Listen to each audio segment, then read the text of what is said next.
Ladies and gentlemen, welcome to the webinar. Today's topic is the taxation of foreign trusts and the American grantor, lifetime transfers and deemed sales. Today's presenters are attorneys Gary Forster and Brian Page. There is a copy of the presentation in the handout section, and you'll also find a brochure from the firm. So feel free to download those if you want to follow along with the presentation. So let me turn it over now to our speakers, Gary and Brian. Hello, thanks for attending. Today we're going to talk about a very unique set of circumstances associated with the foreign trust, and that's the American grantor. Foreign people who come into the country have opportunities, tax planning opportunities and protective opportunities regarding the use of the foreign trust. But the American, the U.S. resident and citizen also has very interesting opportunities and treatment tax-wise of the foreign trust.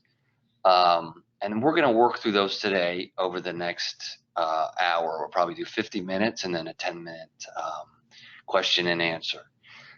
We've pulled up the agenda, and we'll basically introduce you to the idea of the foreign trust in the introduction. The tax considerations are pretty wild. We're not going to be able to inform you of every aspect of how foreign trusts are taxed and how the American grantor is impacted. But the takeaway from a seminar like this is to understand some of the general issues that you'll encounter when, for instance, if you're a CPA, you have a client who's a U.S. citizen or resident who's considering using a foreign trust. You know, what should you really look out for? Is it appropriate? Are kids involved? What kind of trust is it? Where is it formed? And then we go into some of the technical pieces on how foreign trusts are defined. In other words, when is a trust considered a foreign trust by the IRS? When's it considered a domestic trust?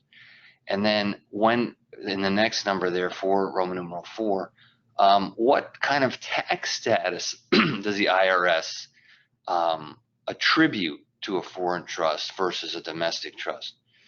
And then because the foreign trust kind of triggers certain odd tax outcomes, we go a little bit into the expatriation tax. The expatriation tax is a tax that does just that. When someone leaves the country and gives up their citizenship, there's a tax. It's called the exit tax by some groups. It's a deemed sale of whatever your assets are. A tax similar to that is imposed on people who fund a foreign trust under certain circumstances. And then we will walk through some of the forms you have to file, the compliance forms with the IRS and related forms, and the basics on asset protection and foreign trust, which is a different seminar, but oftentimes we get a lot of questions on, okay, now we understand some of the tax. Can you give us some background as to why people form these foreign trusts for protective purposes? We also go into, related to the protective, some of the stuff. We'll hit on LLCs. We'll hit on some of the jurisdictions that make foreign trusts available, and how the foreign trust has triggered in 16 U.S. states a similar trust. It's a domestic trust, but it's kind of has the flavor of a foreign trust. It's called a domestic asset protection trust, and then we'll close out with some keys to how the planning is effective, some misconceptions, and then conclusion. Okay, well, I think the most important thing to understand from this webinar is to understand that if you utilize a foreign trust in planning, or you have a client that either is a settlor, a trustee, or a beneficiary of a foreign trust, that there are substantial U.S. tax reporting requirements and compliance that has to be fulfilled every year as an ongoing obligation, and it's totally different than a one that's formed in the United States, which is a domestic trust. Also, when a foreign trust is at the stages of the foreign trust, upon creation, upon income, and upon distributions, there are certain income tax consequences that might arise when the transaction occurs. You need to be aware of those and catch those so you can advise your clients perhaps to plan forward how it works and what the results are. Because again, practically speaking, when they want to utilize one of these vehicles, they're going to ask, how does it affect me tax-wise? And we'll be able to go through and explain in certain ways that you have an income tax issue and potentially a U.S. transfer tax, depending on the nature of the trust. And this is the one place that I found in the code to where they don't always match up and the outcomes are different. And so we'll be able to go over those. And then lastly, the status of the individual who creates the trust, where the beneficiaries are and where the trustee are, affect the consequences of how the U.S. income tax applies to the trust. And so we'll also go over that. At a basic level, we all know that all U.S. persons, are subject to their worldwide income tax on all their assets. Yeah, oftentimes, clients will come in and be under the impression that if they do business or invest in another country, that country's tax structure would govern whatever income they make or the estate asset if they were to die, if it's foreign. But the U.S. is not what's known as a territorial income tax jurisdiction. So we're a worldwide tax jurisdiction. Wherever you make the money, it's taxed by the U.S. There's ways to ameliorate that. We'll walk through some of that in terms of tax treaties and tax credits if you pay tax in two countries. But you're going to have to pay tax to the U.S. in general. As Brian was saying, the separate issue is the estate tax. So when we talk about these foreign trusts, one of the oddities of the foreign trust, and separately expatriation, if foreign trust is involved or not involved, is that you've got odd income tax triggers that can occur when assets leave the country, and then when people leave the country, right? Totally separate from the tax associated with what you have when you die. The income and estate tax are treated totally separately, but because of the nature of the way the foreign trust works with assets moving offshore, and expatriation similarly works, you have to kind of coordinate the estate and the income tax, because it's the income tax that what radically changes when you deal with these structures, and the estate tax just kind of stays there as a continuing liability. I mean, we'll see as we go through here that even though you might have a completed gift for transfer tax purposes, and you think it's out and it's okay. And we say transfer tax is estate and gift tax. Estate and gift tax. You think that I've made the transfer, I've applied my credit, I'm good. But that ignores the income tax, the subtitle A consequence of a foreign trust and a transfer to a foreign entity. So we will go through that here. Mm-hmm. Obviously, if you have a non-resident, the income tax, obviously it's going to be different. It's going to be source-based.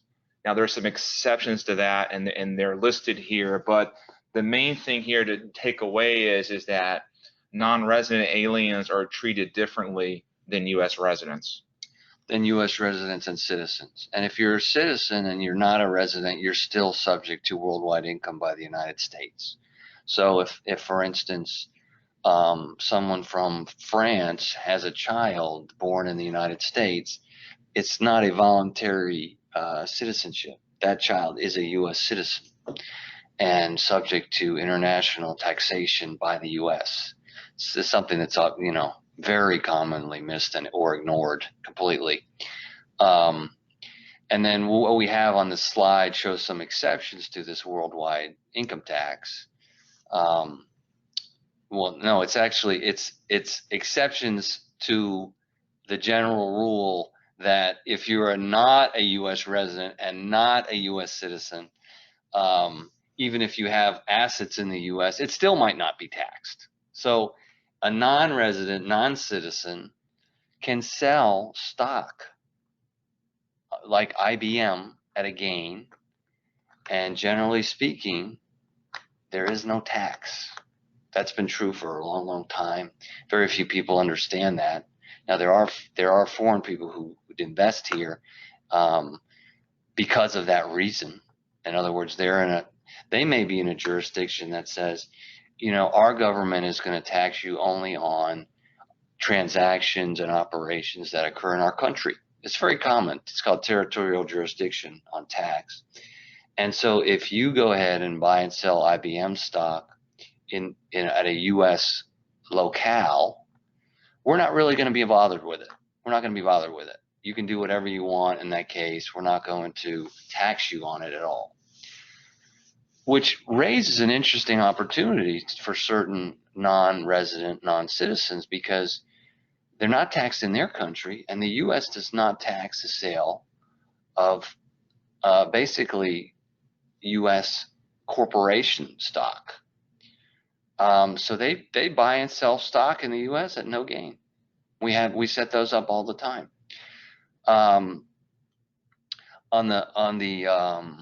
We'll cover the transfer tax on the next slide, but that's also got some interesting exceptions. We also have treaties where someone could buy and sell real estate or stock, and the treaty would say if you're a domicile and a citizen of, I used France before, I keep using France because they have a treaty actually, then the law of France will govern. We will not tax you on that in the U.S. If you're domiciled in the U.S., the laws of the U.S. will govern with respect to that asset. There's some interesting things that happen with treaties, because sometimes what France considers a U.S. source asset, the U.S. doesn't consider that a U.S. source asset. So oftentimes we have issues, for instance, with the U.S. considering U.S. stock U.S. if it's a U.S. company, no matter where the stock certificates are. Whereas another country says, no, it's not it's not U.S. stock because the certificates are held here. I'll say France. I don't know if France follows the certificate rule. And now we have a conflict, so the treaty may or may not apply.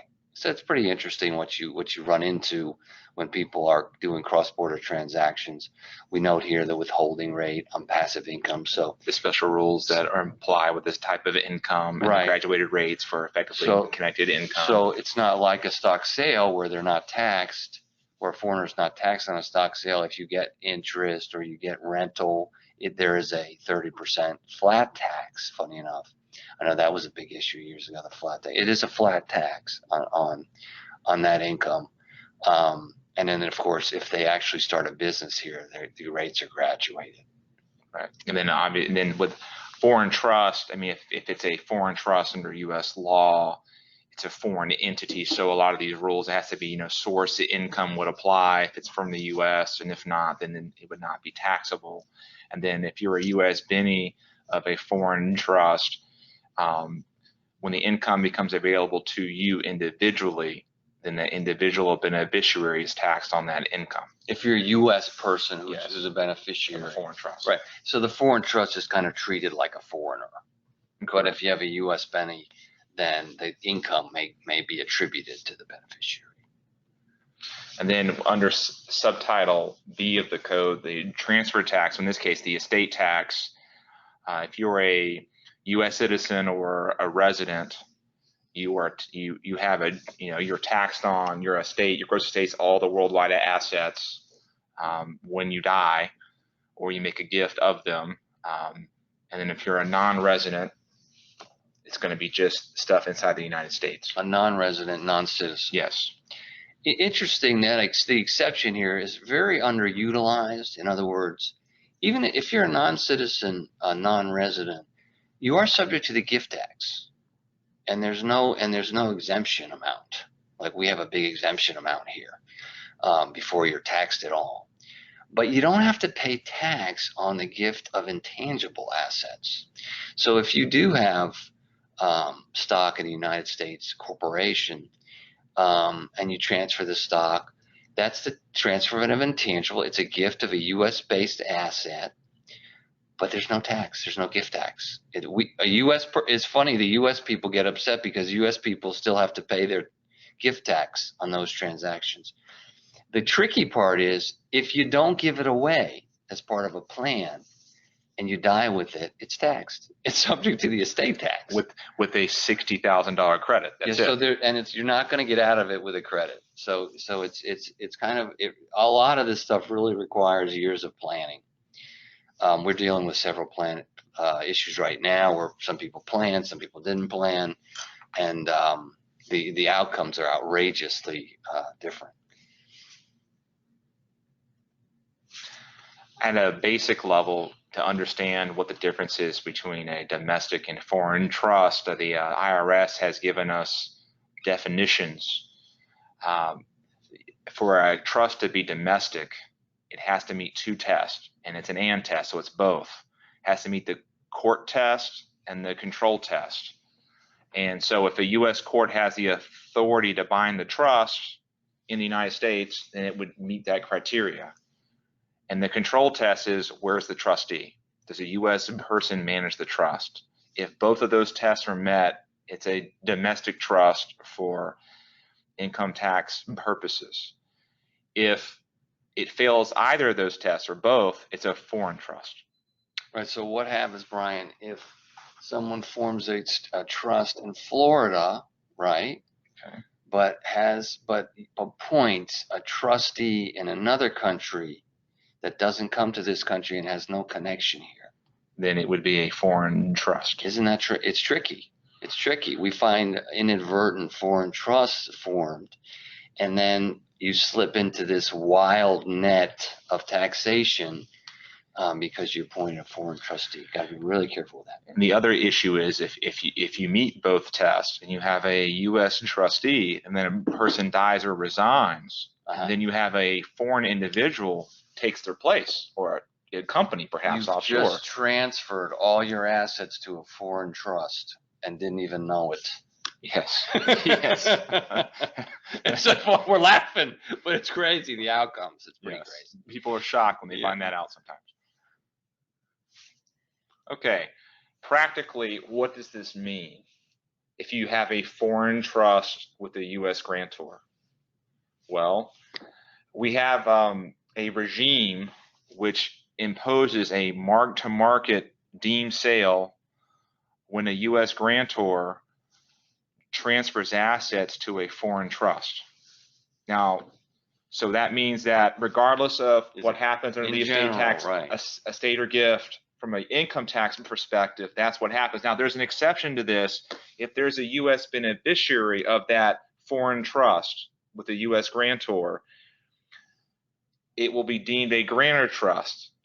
Practically, that means that the deemed sale will not occur until a later date. And the later date is either the death of the U.S. grantor or the trust no longer has a U.S. beneficiary, either or. At that point, there would be a Section 684 deemed mark-to-market sale of all the assets inside the trust at that time, including appreciation. Yes. So what's happened here is we had mentioned that expatriation, the government is trying to tax the transfer of assets abroad. Interestingly, if the grantor makes a gift of these assets to the foreign trust, a real gift, an irrevocable gift, and pays gift tax,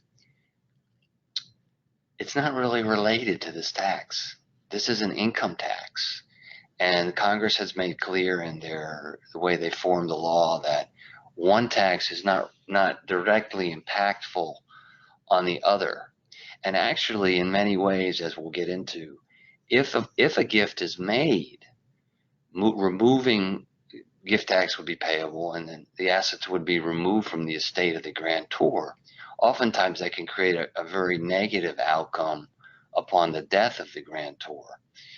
So we have to be very careful. So if a gift is made, it's unrelated to this mark-to-market deemed sale. But the takeaway on a lot of this grantor stuff for this seminar about the American grantor is it's very uncommon that an American grantor would not have a U.S. beneficiary. So if there's a U.S. beneficiary, the rule, the deemed sale rule under 684 is not triggered, because the U.S. beneficiary triggers grantor status, which means the grantor still owns everything in the eyes of the IRS for income tax purposes. And so 684 says if you're a grantor, if it's grantor status, then we're not going to yet impose the deemed sale. And that's kind of the takeaway on the 679, 684 deal. We'll go. I think we have a few more slides. Yeah, there's some more explanation, but it's important to understand and to make sure you ask the question: if you do have a U.S. grantor of a foreign trust and they die, you must make a determination: are those assets pulled back into the settler's estate or not? Because that's really going to be the trigger if 684, the deemed sale applies, or if the assets are pulled back in and exposed to the estate tax. Then That's 684 right. would Yeah. not apply. Well, right. So nothing would happen when the grantor is alive, if there's a U.S. beneficiary, and then when the grantor dies, what happens is if the assets in the trust are not part of the grantor's taxable estate, then those assets do not get a step up in basis. It's because they've already been distributed pursuant to the gift tax. And what the step up in basis does is it eliminates the issue of deemed sale. So you no longer have a gain on the mark-to-market 684 deemed sale. So, but if the assets are not in the grantor's taxable estate, there is no step up. And it's as if they're sold at the current fair market value. So not only has the grantor paid gift tax, now you've got this terrible mark-to-market income tax. Right. And again, the way this is structured is based to mirror an expatriation. Yes, it's an expatriation of assets outside the United States. Yeah, right. That's right. And again, as we said before, the U.S. transferred taxes apply to the initial transfer, regardless of this income tax classification and consequences. And to the death, and upon death. And upon death. Yeah. If it's a non-grantor trust with no U.S. beneficiary, right, then at that point it will be treated, the mark-to-market would apply, deemed sale on creation, and then anything after that, any income, would be as if it was a foreign trust that existed prior to that. And so when income is distributed to a U.S. beneficiary, at that point they would recognize the income that beneficiaries would. Yeah, it's as if it's an actual foreign trust that you would think of, that the man and your client would think of. Okay, I'm going to create a foreign trust. It's like a foreign individual. I'm going to give assets in. They're out of my estate. If there's no U.S. beneficiary, then it's not pulled back in as grantor for income tax purposes. That's very uncommon, though, for the U.S., the American grantor, because they typically form these things for protective purposes. There may be estate purposes involved, but it's possible. It's possible that sometimes you get somebody who's here for a period of years, decides to stay. We have a number of these clients.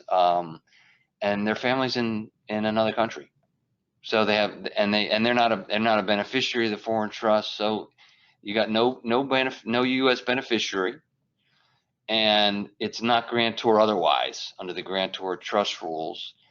So you end up with a non-grantor trust, and the mark-to-market.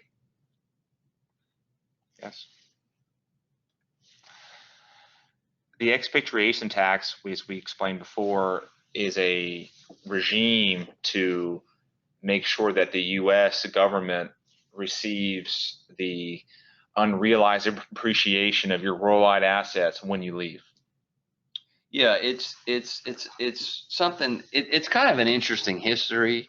When I first started practicing law, they were considering it. Bill Clinton actually got it enacted in 1998. It was a very different tax. So what had happened was, if you recall in one of the first slides, that if you're not a citizen or resident, you can sell stock in a U.S. company at no tax. Okay, so that was an open rule. It was to encourage, I can only imagine, was to encourage investment in the U.S. So what had happened, from like maybe 1950 to 1995, was people would come in, foreigners would come in, sometimes on a visa, sometimes just to invest, and that they would cause a business to be started. Sometimes these businesses were related to a big foreign business, or the individual really understood the business and knew that the market was huge in the U.S. and that it was going to be a success.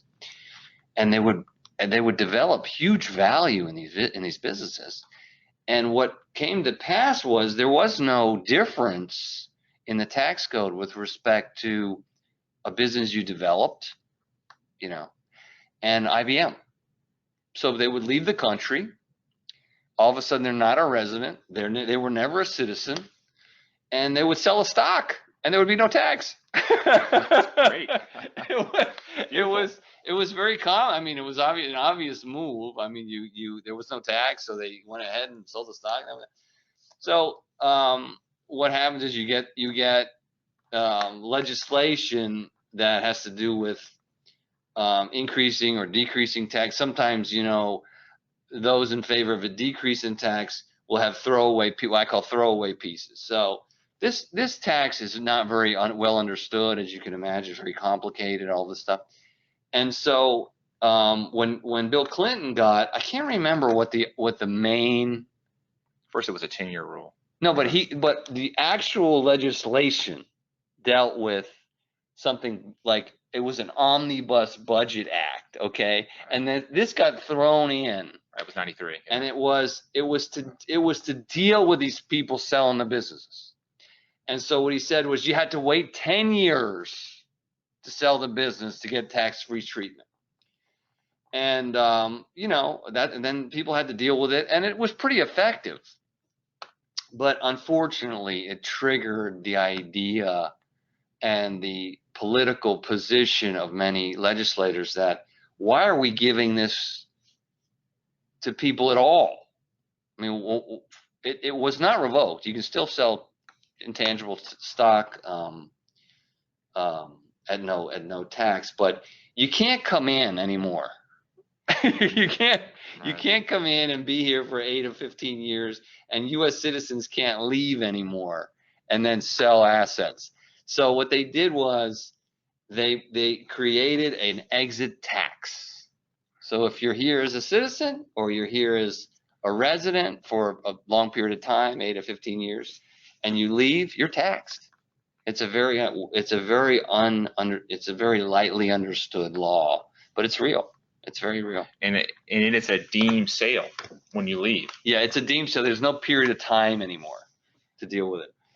And there are 3 factors. There are 3 tests if it applies or not to the individual. So a U.S. citizen or a green card holder who resides 8 out of 15 years, if you meet those 2 criteria, and then you have 3 tests here: the net worth test, which is if they're worth more than $2 million at the date of expatriation, it would apply.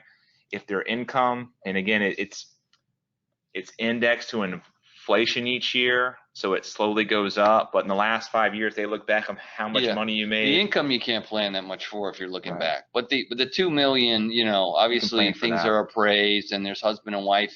Sometimes the expat, the quote expat, the foreign individual who is here for a bit, might have things in the wife's name. There's all kinds of issues. And there's credits you can use too if you're a U.S. resident or a citizen. But interesting enough, if you fail to file the tax compliance documents when you leave, it will also apply. Yeah, we've had a couple of cases of that. So what happens is someone's here and they give up their green card is practically what happens. And you give the green card, but you don't expatriate with respect to the IRS. You don't file what they require you to file. They ignore the expatriation, and you're still worldwide, you're resident here until you comply. So it's actually kind of an odd, it's not like it's a misfire, it's just no fire. If you're still taxed, and if you haven't walked through the whole IRS process, it's as if you didn't leave. Quite a surprise sometimes. Oh yeah. Just to give you a little bit of background, the current expatriation tax was passed in 2008, and it's now found under 877 uppercase A. And there are two different depending on when you expatriated, there are two regimes. If it's prior to a date prior to 2008, the old 877 might apply, and if it's after, it's 877A. Mm-hmm. And they're very different. They're very different. Yeah, you're not going to have much now because so many years have passed. We've been doing this because you're probably not going to be dealing with people who went before 08. We actually sometimes you met someone who no. Sometimes you have people who they come in, they're here and then they go out, and then they come in again. So like these in and out, and it's not just for a year. I mean, these people kind of trip the 8-year rule, and then it just becomes very complicated. Sometimes they get up out of your office and leave. Sometimes they want an analysis. Sometimes, yeah, it's hard to tell. It is a real rule. It is a real rule. You will find about half the clients just run away, which is a mistake. The ones who obviously who really do the planning are the ones who have substantial assets here that they have a business here. They can't just do that. If the deemed sale occurs, at least as relates to the U.S. income tax rules, if you pay the deemed sale at the time, you will get a basis step up for the tax paid as relates to at least for the U.S. government. As for foreign governments, it's unclear because it's a deemed sale. It's not an actual sale, and each country would have its own rules.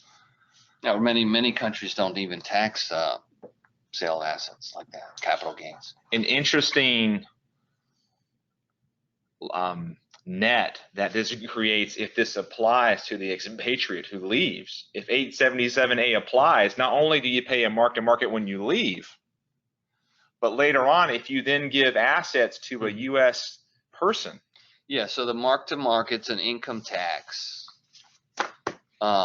just similar to that applies to trusts when you fund the trust, or when you die if it was a grantor trust. There's a mirrored estate tax for expatriates, which is fairly poorly done. It's very hard to follow this. They call it the inheritance tax. But basically, when someone expatriates and they pay their mark-to-market tax, what we could surmise from this is that the IRS does not want the individual to then start moving assets back into the U.S. because sometimes the mark-to-market is actually low tax. Sometimes there's not a lot of gain on the tax. And so they created this inheritance tax where you can't start gifting back assets into people who are in the U.S. Basically, it's a tax that's imposed on the U.S. recipient.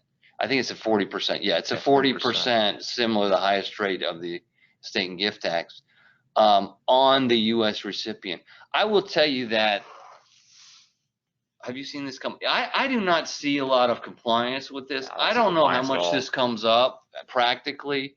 It's just something that really should be made aware of when someone leaves the country. When we say someone leaves the country, we do have a few people, U.S. people, who have expatriated. Okay, that does happen, but it's this unintentional exit by someone who's a foreigner who's here for 8 years that triggers the expatriation tax. That's where you're really going to see it if you do any foreign work. Pretty common, actually. And then oftentimes the kids stay here. So if they expatriate out, they pay their expatriation mark-to-market tax. Be careful with the repatriation of the assets, because the recipient U.S. resident or citizen kid is going to get hit with tax. And this is the only transfer tax that exists in the code to where the donee pays the tax. Also unique about it is it doesn't really expire. It's forever tainted. Yeah, and it's not like what you took out of the U.S. It doesn't expire, and it applies to any asset that the expatriate or foreigner leaving acquires and gives back to the kid who's still in the U.S. It's a very odd tax, but it's got a pretty wide scope. And as a part of this, the determination for domicile for the U.S. estate and gift tax is different than income tax. It's based on presence and intent to remain in the U.S. So it's possible for an individual to be a resident for the estate tax, but not for the income tax. Yeah, that's a great point. Or vice versa. You could expatriate and subject yourself to the mark-to-market tax and still be a U.S. tax domiciliary for estate tax purposes. Which is a complete mess, but you could leave. Let's say you could leave based on the days you're here, right? Lose your U.S. income tax residency, give up your green card. Let's say you give up your green card. That's kind of a bright line. But you intend to stay. You intend to retire here later. You're a U.S. domiciliary for estate tax purposes. I mean, this stuff, it's almost like you couldn't make it up. There's so many twists and turns. It really is so factually related. We come across this all the time. We had something happen yesterday where someone made a terrible mistake because they didn't want to talk to us for 5 minutes, and we'll have to work that out. It's if you have this stuff come up, we actually cater to CPAs and financial professionals. So when the stuff comes up, we love when you call. We obviously want you to call us and work through things. There's no billing associated with our referral sources. We give these seminars as kind of just red flags. When the stuff comes up, just call us. We walk through it. Stuff that you're really waiting for, the compliance and the forms that you need to be aware of if you're filing returns. There are a few here that I'll go over briefly. The main one is the form 3520. This form, if you have a U.S. citizen or resident who creates a foreign trust or is deemed to create one, they have to file this form annually, and it's required, and it goes along with their 1040 they file each year, and that includes extensions. Interesting enough, this return will require a statement from the next form I'm going to talk about, the 3520A.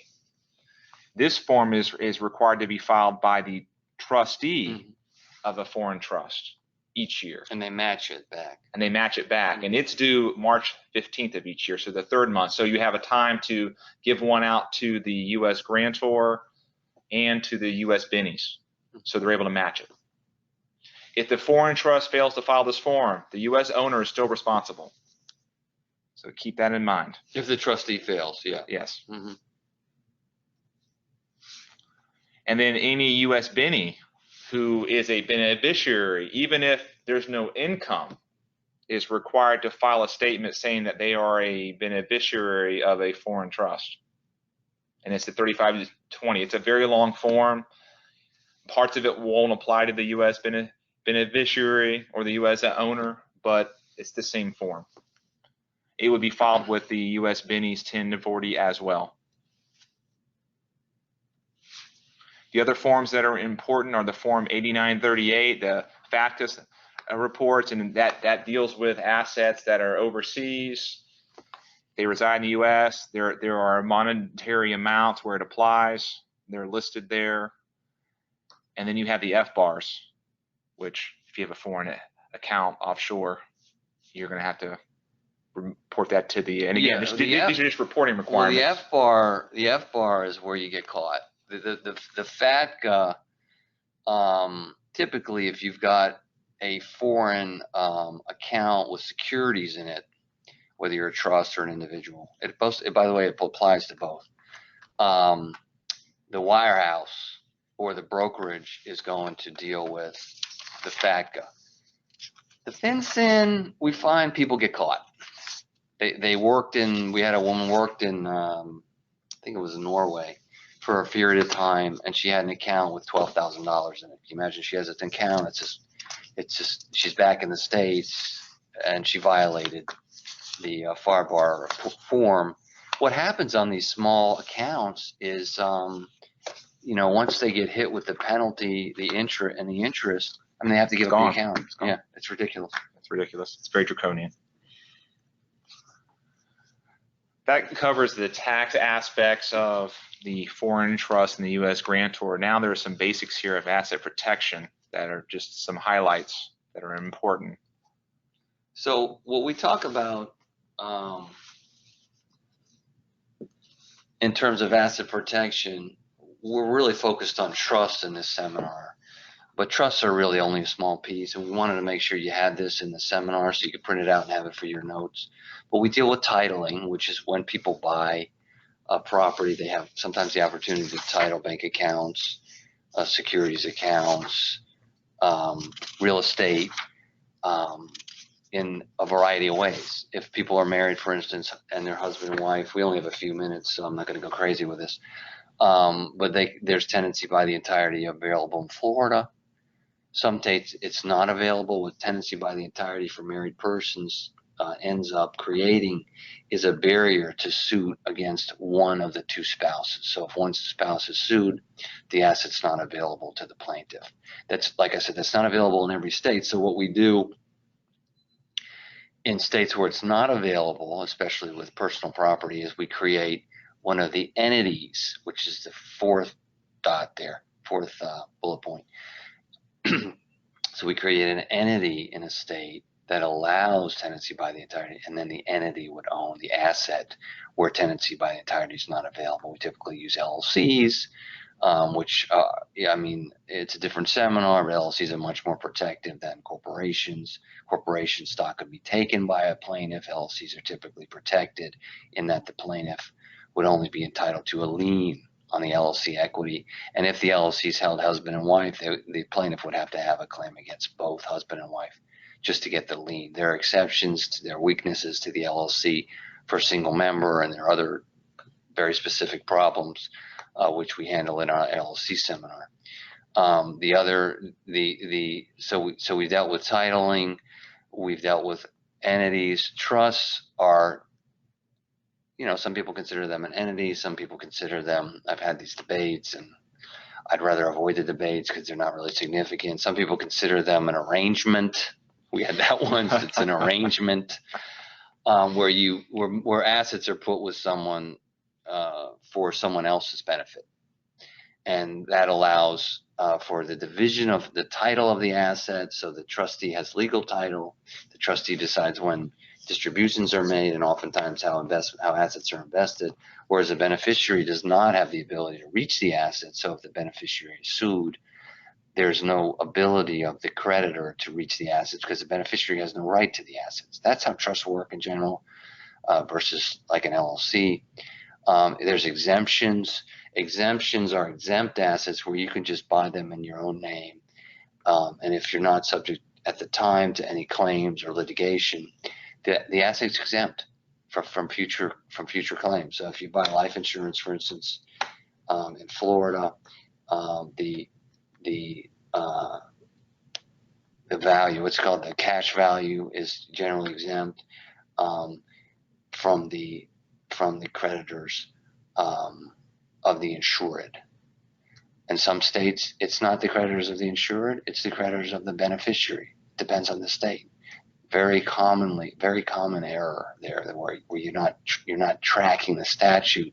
Some people feel that, if I go ahead and create a cross purchase agreement, that my insurance, the value of my insurance on somebody else is exempt from my creditors. It's only the value with respect to the creditors of the insured, not the owner. So there's some tricky aspects to it. What else do we have before we close out today, Brian? What's the next title? We have some questions. Would you like to take some questions now? Sure. Okay, so we have our first question here from Joni. Can a U.S. resident gift up to $15,000 to a Canadian resident, a daughter in this case? Daughter is a U.S. citizen. Is there tax on that? So the gift is the gift from a U.S. citizen or U.S. resident? Is that what the question was? Yes, a U.S. resident, can a U.S. resident gift up to $15,000 to a Canadian resident? Yes. And in this case, it's a daughter, and the daughter is also a U.S. citizen. Yes. Yeah, no problem. Not problem at all. No problem. It's based on the domicile of the person who's making the gift, who is the donor, which would be the mother. Okay, great. Our next question here is from Charles. If one is planning reunification, would moving to Puerto Rico reduce the 5-year average look-back qualification for covered expatriates? The 5-year look-back rule for, repeat that again, please. If one is planning reunification, would moving to Puerto Rico reduce the 5-year average look-back qualification for covered expatriates? Probably not. That's a very technical question, but Puerto Rico is not considered expatriation because it's a U.S. territory. But we could take a call from Charles on that technical issue separately, but that would probably take another seminar to work through that, to work through those territories. Pieces. Yeah, no, but that probably not. Probably would not reset anything. Okay, yes, and he'll give you a call if he has more questions on that. I think that's all the questions I have. I may have been pronouncing that wrong. I was saying reunification, renunification. Anyway, okay. Renunciation. There we go, renunciation. Okay, there we go. Yeah, moving just back. To clarify for the rest of it could make, it could make him a resident again and bring him back into the Puerto Rican tax regime, which is different from the U.S. tax regime, and then we go down that road for another hour. But it probably doesn't have anything to do with the renunciation if you have citizenship in a different country. If we don't have any more questions, we had some basics on LLCs, which you guys have in your materials. There's your charging order protection from LLCs, where to form it. Some jurisdictions are more protective than others. And offshore LLC, very protective in Nevis, West Indies. We're available at your convenience to call us on any of these issues. Obviously, when we use offshore entities, we typically recommend that the assets are also offshore if you're doing it for protective purposes. Here's some of the characteristics of the Nevis LLC. Continued form and location. These are protective trusts. Some of the characteristics of offshore trust, and as I had mentioned, this Gary, 16 states have developed a similar self-settled, my own trust made for me, which they protect, but they're not generally as protected as the offshore trust with offshore assets because U.S. courts can reach them. Here are some of the characteristics of the trust in my book. How do we select? The trustees, as Brian had mentioned, we typically want to create an offshore, a foreign trust, and if we use a U.S. Beneficiary and we have too much of a connection to the U.S., we might not even be creating a foreign trust. Sometimes, for tax purposes. Sometimes you do that on purpose. Actually, you can have a protective trust that's actually a U.S. trust. It looks like a foreign trust, but it's U.S. for tax purposes. And you have some of the different types of trusts here. And there's your domestic asset protection trust. Here's some cases. We have people who create U.S. asset protection trust, but they end up hiring a trustee in the wrong state, or their connection to it's too close, and especially if you file bankruptcy, there's some likelihood that that U.S. asset protection trust will not function to protect anything. That was what was the name of that case? Huber. And then Mortensen, you got to be real careful with bankruptcy because he did a good job with a Alaska trust, but then filed bankruptcy, which created a 10-year statute of limitation. He was brought back into the divorce. His wife ended up with the whole trust because he had transferred assets there within the 10-year period. These are some technical cases. And then here's a Trustco case. Sometimes it works. Sometimes when we form these trusts, we tell the creditor, okay, we're going to do this. There's nothing going on, but now they're aware, so the statute of limitations runs by the time in this case, they had a problem with the bank, but the statute of limitations had run. This is Kilker crazy. This is California. Sometimes they do what they want. It just doesn't help, and that's why we use foreign trusts. And here are some of the factors in the effectiveness, especially of U.S. asset protection trusts. Where is everything? Do you control it? Are you taking advantage of the system? Anonymity, you definitely want to go offshore, and that's that.